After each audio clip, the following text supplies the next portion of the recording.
अंधेरे में चला जाएगा मुल्क, खुदा ना खास्ता खाकम बदहन, तारीकी आ जाएगी।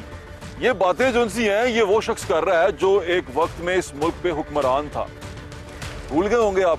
नहीं, मैं याद करवा देता हूँ आपको। ये शख्स इस मुल्क पे हुक्मरान था और ऐसा हुक्मरान था कि बड़ा ताकतवर हुक्मरान था। अब क्लेम करते हैं कि ताकत तो थी नहीं, मुझे कोई और चला रहा था। जो भी फैसला है जिम्मेदार मैं हूँ, कोई फैसला मेरे पूछे बगैर नहीं होता। उधर हमारे तो इख्तियार में नहीं था कुछ। गवर्नमेंट पावर जिम्मेदारी मेरी है मुल्क की, लेकिन इख्तियारात पूरे नहीं। लेकिन हकीकत में बहुत ताकतवर था। अपोजिशन को एक एक बंदे को चुन चुन के पकड़ा। शहबाज शरीफ, नवाज शरीफ, उसकी बेटी, इसहाक डार पे पर्चे, ख्वाजा आसिफ, खुर्शीद शाह, नाम लेते जाएं लिस्ट बढ़ती जाएगी। पंजाब में अपने ही लोग जो उनको लगा कि मेरे लिए खतरा है, उनको पकड़ के बंद कर दिया, सबको उठा के बंद कर दिया, यानी कि किसी को रहने नहीं दिया। इसी बात पे आपको याद होगा शहबाज शरीफ साहब ने फरमाया, जिसपे सब ने मुस्कुरा दिया। शहबाज शरीफ ने कहा कि आप तो अपोजिशन को दीवार में चुनवा देते हैं। वज़ीर आज़म फरमा रहे थे कि जनाब हिंदुस्तान में उन्होंने ऑपोजिशन को दीवार से लगा दिया है। उन्होंने ऑपोजिशन से दीवार से लगा दिया, तो आपने तो दीवार में चुन दिया है। आप तो करते ये काम आपने चुन।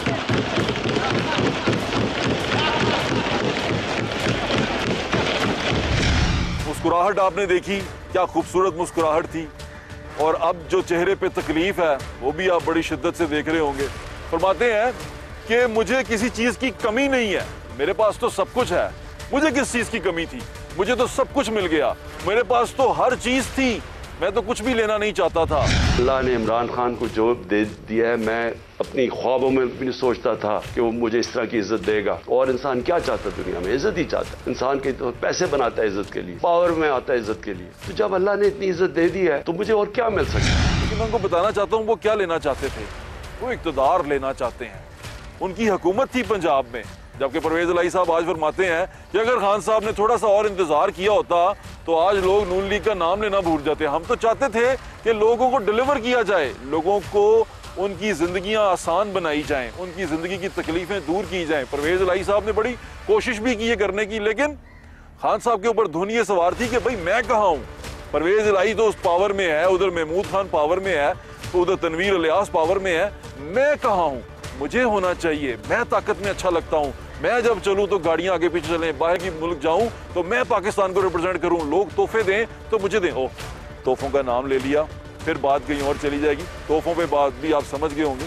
तो तोहफों से हट के, हर चीज से हट के, बात सिर्फ इतनी सी है कि खान साहब को इक़्तिदार चाहिए, पावर में आना चाहते हैं, पावर में आके सब कुछ करना चाहते हैं। चले मैं आपकी थोड़ी सी मेमोरी और रिफ्रेश करता हूँ।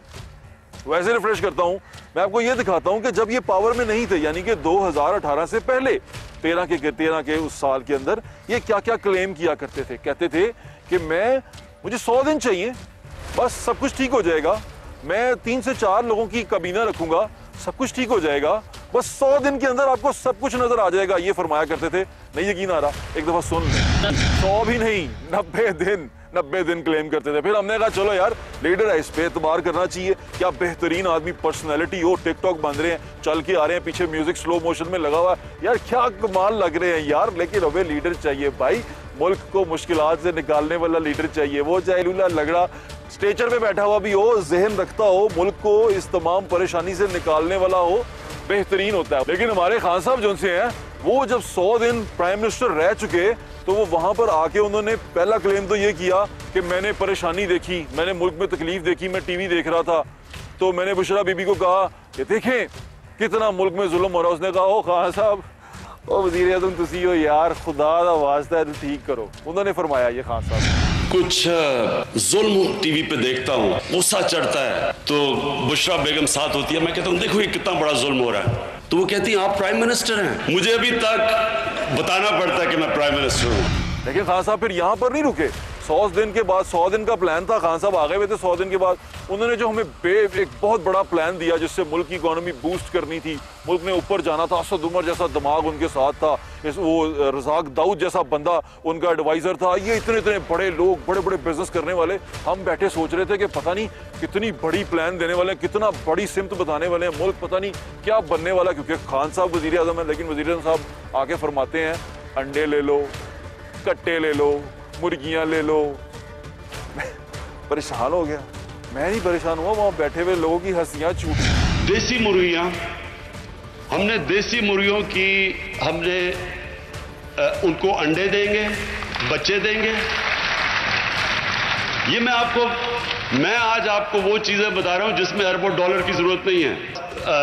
मुर्गियां भी होंगी, अंडे भी होंगे बेचने के लिए। तो ये एक गरीब, मेरी सारी चीजें वो हैं जो गरीब लोगों को ऊपर उठाने के लिए हैं। इस वक्त देनी थी 1 करोड़ नौकरियां, 50 लाख घर, लेकिन दिए क्या? अंडे, मुर्गे, कट्टे, बकरियां और ये तमाम चीजें। ये 1 करोड़ से भी ज्यादा नौकरियां होंगी और ये जो घर हैं ये इंशाल्लाह 50 लाख जरूर क्रॉस कर लें। ये मुझे समझ नहीं आ सकी बात कि ये प्लान क्या है। फिर मैंने सोचा कि फिर दोबारा और टाइम दो, क्योंकि अभी तो 100 दिन गुजरे हैं।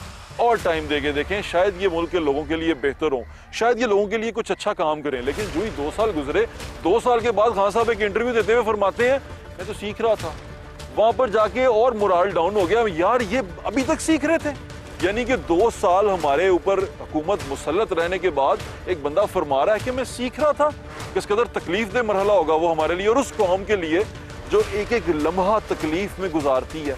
एक एक लम्हा गरीब आदमी के लिए कितना तकलीफ दे, ये शायद हमको अंदाजा भी नहीं है। लेकिन सुने, 2 साल के बाद कहते हैं मैं सीख रहा था। ख्याल में वो सीख रहे हैं। मैंने जितना इन 2 सालों में सीखा है, मुझे तो आइडिया नहीं था कि गवर्नमेंट क्या होता है। सीख रहे थे, फिर सोचा यार चलो अमनो अमान बेहतर हो जाएगा, हमारी जान महफूज रहेगी। ऐसा बंदा आया है जो इंसानी हकूक का लंबरदार खुद को कहता है मेरी जो लड़ाई है वो है ही इंसानों के लिए। मैं तो इंसानी तरक्की पे काम करने आया हूँ। इसी मुल्क के अंदर, इसी सूबे के अंदर, सूबा पंजाब के अंदर हमने सानिया साहिवाल जैसा एक हौलनाक वाकया देखा, कैमरे ने नोट किया और वहाँ पर हमारा जो खूबसूरत, हमारा जो बेहतरीन सिलेक्शन थी इस सूबे की, उस्मान बुज़दार गया और उस बच्चे को फूल दे के आया। तेरी माँ को मार दिया, ये ले फूल ले ले, और कहा इंसाफ दिलाऊंगा। विजुअल्स आप चलते हुए देख रहे हैं, मुझे तो तकलीफ होती है बताते हुए कि किस किस्म की सूरत